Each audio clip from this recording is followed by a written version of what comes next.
C'est en expérimentant les effets de la privation sensorielle que j'ai commencé à penser que la gêne physique, ou même la douleur qu'elle occasionnait, pouvait être plus supportable que leur effet psychologique. La CIA a adhéré tout de suite. Je ne soupçonnais pas à quel point cette arme pouvait être vicieuse. Ils ont sélectionné 2 techniques, la désorientation sensorielle et la station debout, maintenue pendant des jours. Tout le sang descend alors dans les jambes. Ces 2 techniques ont été ajoutées au manuel de conduite d'interrogatoire. Elles se sont répandues dans le monde entier par l'intermédiaire des services secrets américains. Pensez à ce que Al-Qahtani a subi. Il passait de l'ombre à la lumière, du froid au chaud. Le but était de détruire ses capteurs sensoriels primaires, mais aussi lui faire perdre la notion du temps. C'était la phase numéro 1. Pendant sa direction, le général Miller a fait de Guantanamo un véritable laboratoire de recherche comportementale. Et Donald Rumsfeld a ordonné l'utilisation de techniques qui ne figuraient pas dans le manuel de terrain. Mais ce qu'il disait restait suffisamment flou pour que les soldats pensent que ce qu'ils faisaient était juste. Il s'attaquait également à la virilité et à l'identité sexuelle des détenus. Il les traitait d'homosexuels, leur faisait porter un caleçon sur la tête.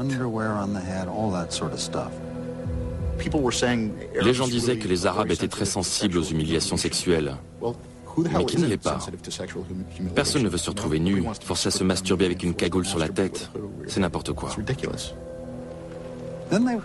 Ils ont également mis en place des équipes de consultation comportementale. Des psychologues militaires étaient présents lors des interrogatoires afin de découvrir les peurs et les phobies des détenus. Et tout ceci a été testé sur Al-Qahtani. You are aware of communications between General Miller and Secretary Rumsfeld specifically about this one prisoner? To our knowledge, there was a considerable amount of communication up and down the chain.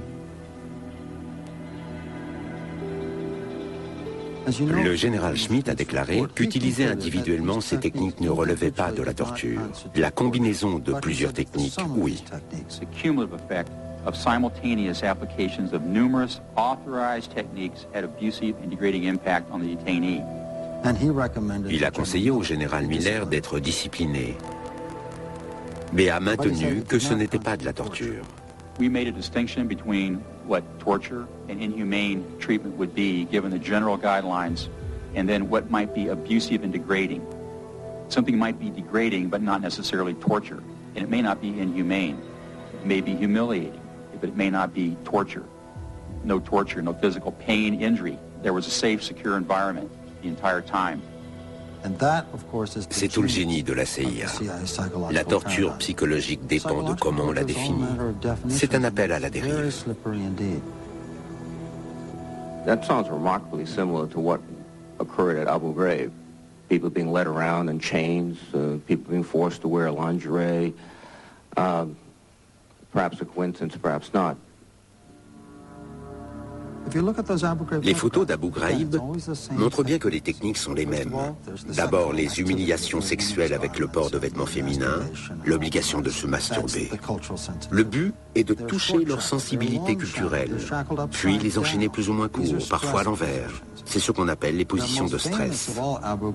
La plus connue des photos d'Abu Ghraib montre un Irakien cagoulé debout sur un cube, les bras écartés. On lui avait dit que s'il descendait du cube ou s'il bougeait, il serait électrocuté. Le but des faux fils électriques était de le maintenir immobile, les bras écartés, pendant de longues périodes. On dit toujours ne faites pas la même chose chez vous, mais faites l'expérience de rester 10 minutes les bras tendus sans bouger. Caroline Wood montre comment les nouvelles techniques d'interrogatoire se sont étendues et ont muté tel un virus. Bien avant que Wood ne prenne en charge les interrogatoires à Abu Ghraib, son unité utilisait déjà des techniques musclées à Bagram, comme les positions de stress, les stations debout prolongées et la privation de sommeil. Un des rapports du mémo a prouvé que début décembre 2002, les interrogateurs à Bagram étaient en contact par Internet avec Guantanamo. Ils ont alors été mis au courant des nouvelles techniques communiquées par le secrétaire à la Défense. Elles ont donc été appliquées, même si elles avaient seulement été approuvées pour Guantanamo. Lorsque le général Miller est venu en Irak en août 2003, il a apporté un CD et un manuel contenant de nouvelles techniques développées à Guantanamo, qu'il a remis aux troupes du général Sanchez. En remontant les pistes, on comprend alors comment ces techniques d'interrogatoire ont voyagé d'un bout à l'autre de la planète, d'Afghanistan en Irak, de Guantanamo en Irak, et le résultat, c'est Abu Ghraib.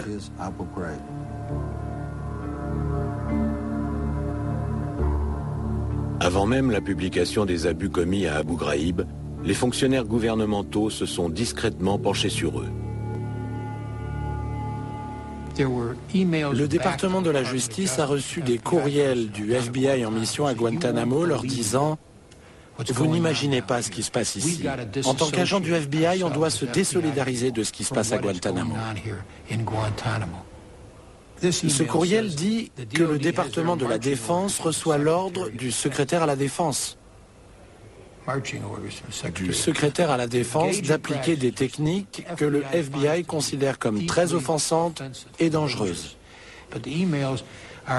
Les courriels sont contrôlés. Certaines informations sont donc effacées.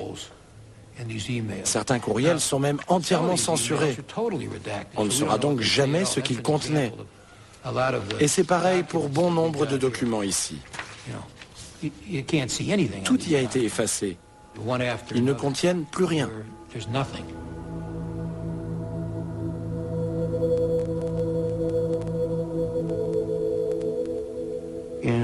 Début décembre 2002, j'ai entendu parler d'abus commis sur des détenus. J'ai appelé le conseiller juridique de l'armée pour lui demander s'il en savait plus. Je lui ai dit, il paraît que des détenus sont maltraités à Guantanamo. Vous avez des infos? Il m'a répondu, j'ai beaucoup d'infos. Passez donc à mon bureau. Ils ont posé une pile de documents sur le bureau. Le premier de la pile était un mémorandum du conseiller général du département de la Défense adressé à Donald Rumsfeld. Il demandait l'autorisation d'appliquer certaines techniques d'interrogatoire. Et Donald Rumsfeld donnait son approbation pour certaines de ces techniques. Le mémo contenait une note écrite de la main même de Donald Rumsfeld, disant que si lui restait debout 8 à 10 heures par jour, alors pourquoi demandait-on aux détenus d'être en position debout à peine 4 heures par jour? J'étais abasourdi. J'ai d'abord pensé que c'était une erreur, qu'on n'avait pas dû lire correctement les documents.